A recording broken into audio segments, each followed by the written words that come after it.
Hi everyone, welcome back to my channel and welcome to my new series, Lessons Learned.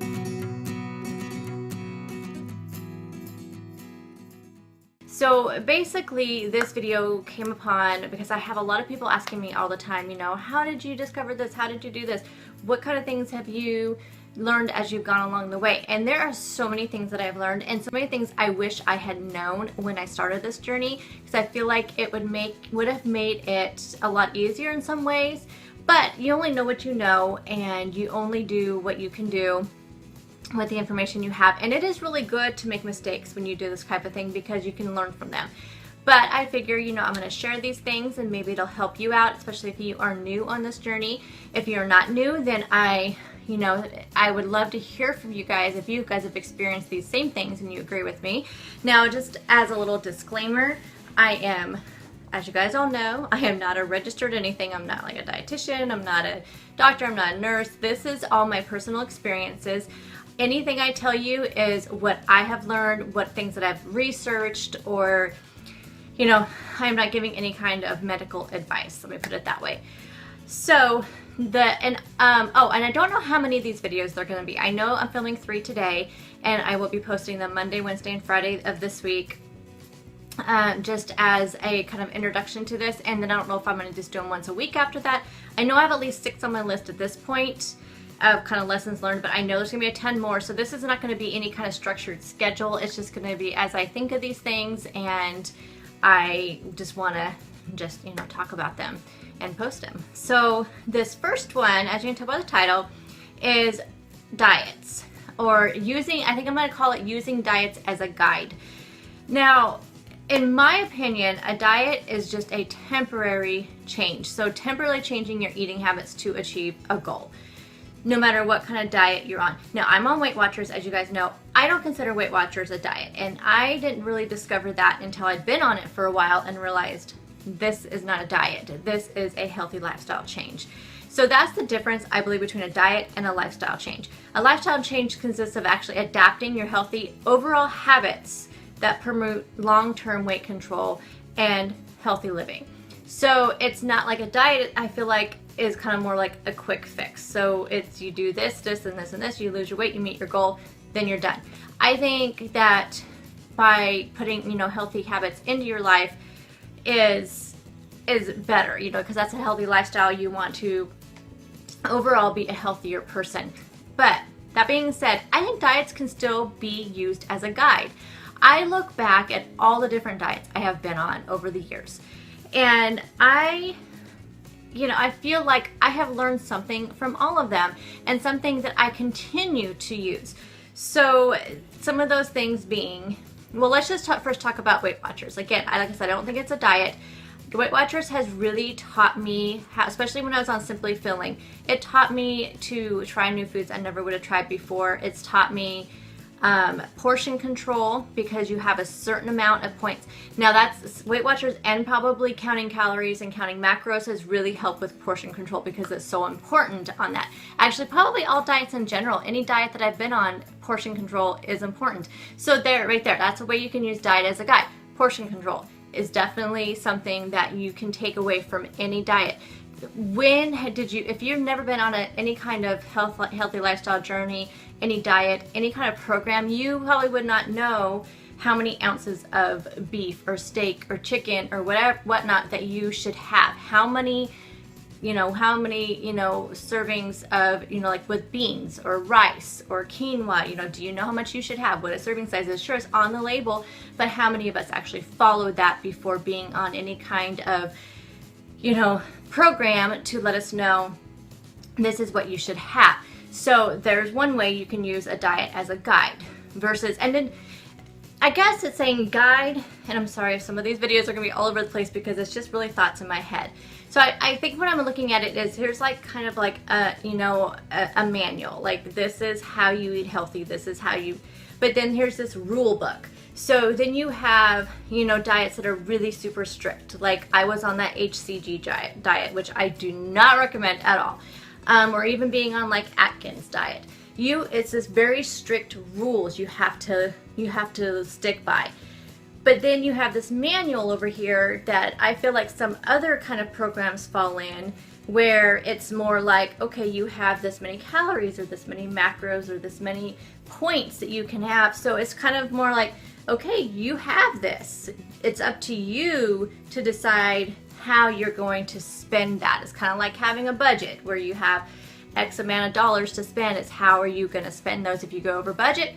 Oh no, if you go, so same thing, if you go over your points, you have your weekly points to fall on. So you go, I mean, with macros and counting calories, it's not quite the same because you've gone over. Same with low carb, you've gone over. But I feel like I said, I feel like you can take away from all of this rule book. So you don't want to follow the rules, but you want to, kind of follow the guide. Hope that makes sense. In my head, it makes a lot of sense.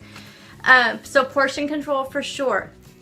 I learned when I was on Atkins that my body really does really well when I'm on lower carb. So what I took away from that, but I could not stick to the very strict low carb. Also did not feel healthy eating as much fat as I was eating.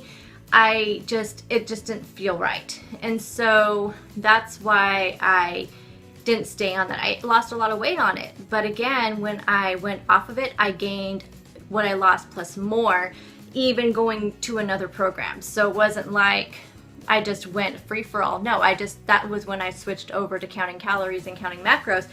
And I gained a lot of weight at the beginning, and I think it's because I was adding all those carbs back in.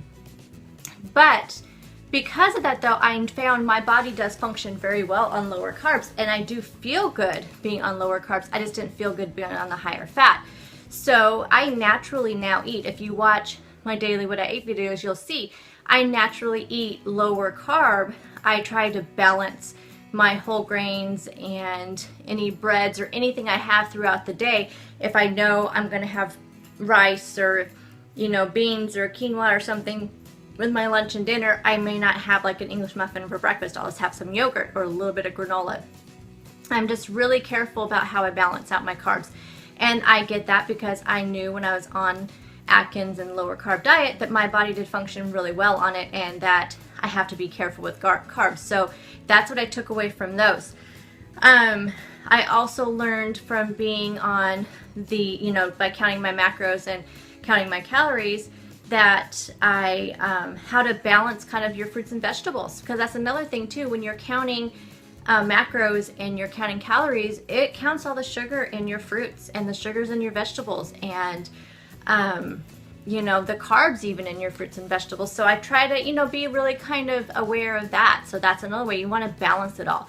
You want to have I learned how to have a balanced diet by, saying, okay, I need to eat this much protein, this much. I wasn't eating enough protein. I never realized that until I was on some of these programs that I needed to eat more protein. The importance of fiber, that's another thing.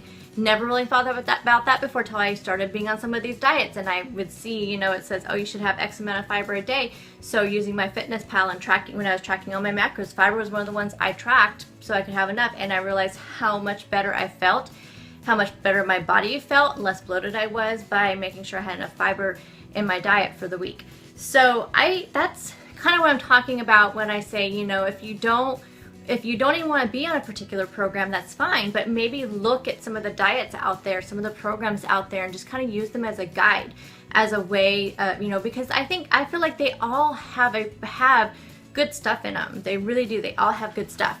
And I think that it can be really important.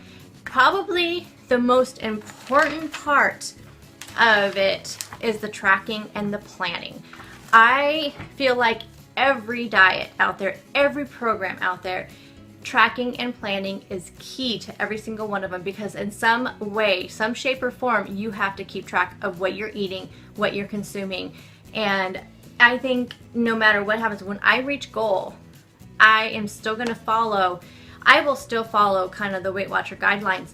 And that what I mean by that is at least by tracking my food, no matter what. Even if I did not do Weight Watchers again after I had met goal, I would still track my food in some way. I would still plan out my food in some way, because I know now that is key, and I would never have learned that if I hadn't been on some of these programs. Nutritious snacking, it's another thing.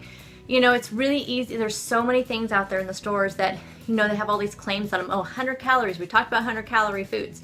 You know, 100 calories, low fat. You know, there's all these claims. You see all these, you know, snack bars, high protein. Okay, so you grab one of those snack bars and you're like, I know protein bars are good, right? You see them all over the place. They're all over the internet. They're all over magazines. They're everywhere. So you think it has to be good for you. More protein the better. You get this protein bar. You don't realize it because you don't know that you look on the back on the label, because if you don't read labels, that's another thing, nutrition labels. How many of us looked at the nutrition label before you were on any kind of program? I never did. I never even looked at it to even see what a serving size was. So you look at a label and you realize some of these protein bars can be 350 calories and, you know, X amount of sugars and this and that and this, and sure, it has 25 grams of protein, but then it doesn't balance out. So nutritious snacking definitely is something I take away from different diet programs. Exercise. I mean, I don't do it as often as I should, but I know I should be exercising. It's all part of a balanced, healthy lifestyle. Eating regularly. How many of us thought that you should skip meals to lose weight? I know from counting calories that I do better when I kept my optimal calories. I believe when I counted calories, what the different calculators and stuff that I found out there set me between 1,400 to 1,500 calories. If I went below that, I gained weight. If I stayed right in that, plus stayed within like kind of the, you know, macro balanced area, I had no problem. I lost weight. So eating regularly, something we probably never would have learned if we hadn't been on some of these programs that are out there. And, you know, and I think like the very last thing, which I'm going to do a separate video about, but I'm just going to touch on it, is that it is not all or nothing. It's not all or nothing. So we have, like, again, I'm going to talk more about that, but, you know, I feel like a lot of these programs, they kind of make it seem like you have to follow this so strict. That's why I'm saying don't use them as the rules. Use them as a guide. And I think that we all could benefit from them. Every once in a while, I'll look up different diets just to see, okay, what's, you know, if anything, for meal recipes, for snack ideas, for lunch ideas, I'll go and I'll look on the Atkins website, because I figure, okay, I haven't had any low carb stuff for a while, or just for, you know, general idea of like what kind of foods can I eat out there? I need some ideas. So sometimes I'll go out there and I will go to the South Beach Diet website and look for some recipe ideas. I feel like you can really learn a lot from some of those diets and programs. But like I said, again, just use them as a guide, not as a rule book. It's definitely one of my lessons learned being on this lifestyle journey.